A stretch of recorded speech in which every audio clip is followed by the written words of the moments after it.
Assalamualaikum warahmatullahi wabarakatuh. Hello, good morning. How are you today? Good, very good. Hari ini kita akan belajar kembali IPA mengenai struktur bunga. Nah, sekarang coba kalian perhatikan pertanyaan berikut ini. Sebutkan macam-macam bunga. Nah, macam-macam bunga di sini Bunda ada 3 gambar, yaitu ada gambar bunga mawar, bunga anggrek, dan bunga melati. Nah, sebenarnya banyak ya macam-macam bunga, tapi di sini Bunda hanya menampilkan 3 bunga saja. Nah, sekarang pertanyaan selanjutnya, gambar apa ini? Nah, pasti anak-anak Bunda sudah setiap hari melihat ya bahwa ini adalah gambar bunga. Nah, sekarang apa saja bagian-bagian bunga yang kalian ketahui? Ya, jadi bagian-bagian bunga itu terdapat ada mahkota, ada benang sari, ada kelopak, ada dasar bunga, dan ada tangkai bunga. Nah, sekarang kita akan melihat lebih dalam lagi bagian-bagian bunga. Apa saja itu?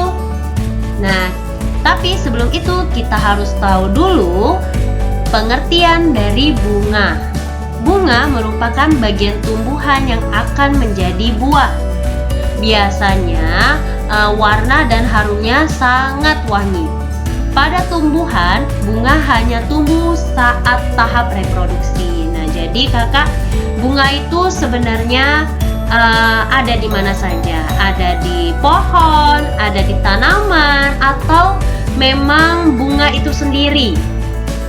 Dan biasanya bunga itu tumbuh karena dia akan memunculkan bibit baru seperti itu. Nah, bagian-bagian bunga itu ada 6 yang perlu kalian ketahui, yaitu ada benang sari, ada putik, ada mahkota, ada tangkai bunga, ada dasar bunga, dan ada kelopak bunga. Nah, seperti yang kita ketahui, fungsinya apa? Benang sari adalah alat kelamin jantan. Nah, diletaknya di sebelah sini ya. Itu benang sari. Benang sari itu terdiri dari apa saja? Ada tangkai bunga, terus ada benang sari atau kepala sari, terus ada serbuk sari. Nah, itu bagian-bagian dari benang sari. Terus yang kedua itu ada putik.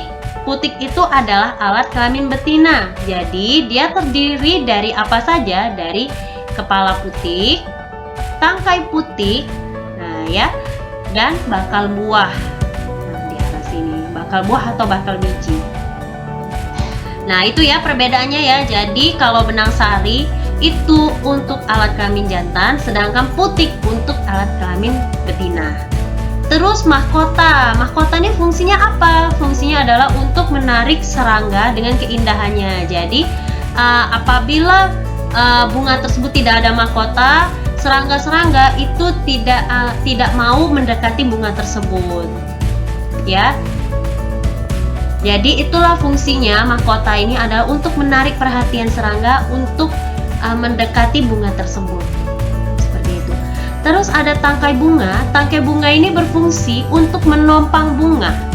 Nah, jadi kalau misalnya tidak ada tangkai, bunga tersebut tidak akan bisa ditompang. Ya, ditompang. Maksudnya ditompang itu tidak bisa berdiri bunga tersebut karena tidak ada tangkai. Oleh karena itu, tangkai bunga ini berfungsi untuk menegakkan mahkota bunga tadi dan berisi dalamnya juga. Terus ada namanya dasar bunga. Dasar bunga itu letaknya di atas tangkai. Itu fungsinya adalah tempat melekatnya bunga. Jadi agar mahkota bunga itu dia tetap bermekar, itu harus ada dasar bunga untuk melekatkan mahkota bunga tersebut. Nah, seperti itu. Lalu ada kelopak bunga. Kelopak bunga sebelah sini. Biasanya sebelum bunga itu mekar, kelopak bunga ini berfungsi untuk melindungi mahkota bunga, ya, mahkota bunga dari serangan serangga atau dari hujan, dari panas. Itu fungsinya kelopak bunga. Jadi melindungi mahkota bunga sebelum dia mekar, seperti itu. Ya, itu bagian-bagian bunga. Nah, seperti inilah ya gambarnya ya untuk bagian-bagian bunga. Nah, untuk mengingat agar anak-anak Bunda ingat dengan bagian-bagian bunga, kita akan bernyanyi dulu ya, bernyanyi lagu tentang bagian bunga. Lagu ini dengan nada anak gembala. Oke, bersama-sama semuanya ikutin ya. Ini tujuannya adalah biar kalian itu mudah untuk mengingat bagian-bagian bunga yang kita pelajarin tadi. Oke, kita mulai bernyanyi. Wahid, Isnaini, Salasa. Ada 10 bagian bunga, kepala sari dan benang sari, kepala putih dan tangkai putih, mahkota bunga indah sekali, tangkai bunga, dasar bunga, bakal biji, kelopak bunga. Ayo kita bersama pelajari bagian bunga. Oke, anak-anak Bunda, nanti boleh silakan anak-anak Bunda bernyanyi sendiri ya, biar nanti anak-anak Bunda ingat dengan apa yang kita pelajarin hari ini. Oke, kita lanjut. Tadi kita sudah belajar tentang bagian-bagian bunga. Lanjut kita akan belajar tentang perkembangbiakan tumbuhan. Jadi perkembangbiakan tumbuhan itu ada dua, yaitu secara generatif dan vegetatif.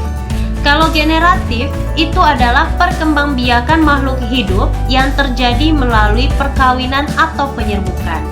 Sedangkan vegetatif itu adalah perkembangbiakan makhluk hidup yang terjadi tanpa melalui perkawinan atau penyerbukan. Jadi untuk penjelasan lebih singkatnya, kalau generatif itu perkembangbiakan makhluk hidup yang terjadi melalui perkawinan. Ya, dia kalau perkembangan makhluk hidupnya terjadi perkawinan.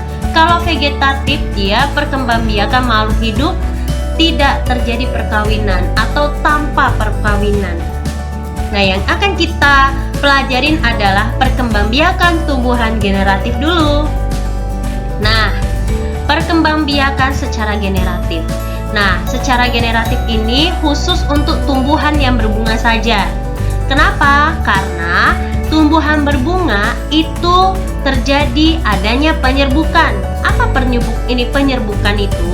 Penyerbukan itu yaitu bertemunya sel kelamin jantan dan betina, sehingga dapat menghasilkan bakal buah, dan bakal buah tersebut, bakal buah atau bakal biji tersebut akan menghasilkan zigot, dan zigot tersebut dia akan tumbuh menjadi bibit baru untuk bunga selanjutnya, seperti itu. Jadi memang harus ada saling berkaitan. Jadi di generatif ini harus ada sel kelamin jantan dan sel kelamin betina ya, yaitu ada benang sari dan dengan adanya kepala putih. Nah, itu generatif. Biar terjadi penyerbukan. Nah, sekarang tanya jawab. Nah, sebelum Bunda tampilkan soal-soalnya, silakan nanti anak Bunda ditulis pertanyaan beserta jawabannya di buku tulis kalian, agar nanti kalian mudah untuk mengingat kembali soal-soal atau materi yang akan kita pelajarin, yang sudah kita pelajarin tadi. Oke, nomor 1, sebutkan bagian-bagian bunga. Nomor 2, pada bunga terdapat kepala sari. Kepala sari merupakan alat kelamin. Yang ketiga, pada bunga terdapat kepala putih. Kepala putih merupakan alat kelamin. Yang keempat, terjadinya perkembangbiakan generatif itu dikarenakan. Nah, silakan kalian kerjakan soal tersebut di buku tulis kalian. Nah, kesimpulan pembelajaran kita hari ini adalah bunga merupakan bagian tumbuhan yang akan menjadi buah. Bagian tumbuhan itu terdiri dari benang sari, kepala putik, mahkota bunga, tangkai bunga, dasar bunga, dan kelopak bunga. Benang sari adalah alat kelamin jantan, sedangkan kepala putik adalah alat kelamin betina.